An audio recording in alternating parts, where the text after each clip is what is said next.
In recent interview with NBC, Netanyahu talked about ongoing Israel-Hamas war.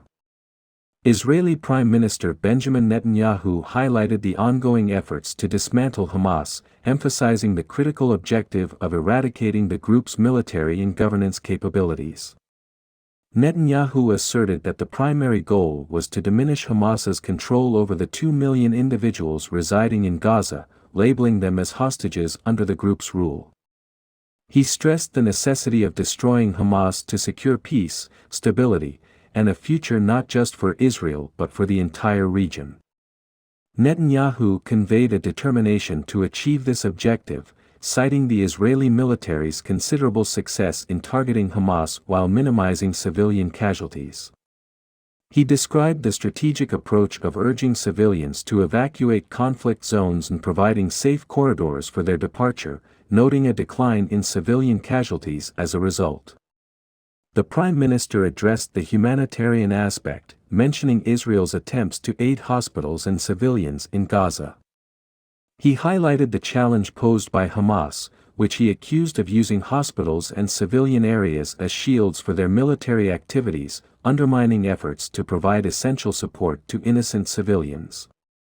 He emphasized the complexity of the situation, where Israel strives to protect civilians while combating a militant group that deliberately uses them as cover for its operations.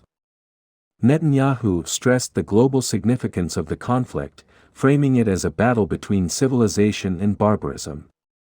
He defended Israel's actions against what he termed an enemy that commits atrocities and hides behind civilians, thereby manipulating global perceptions of the conflict.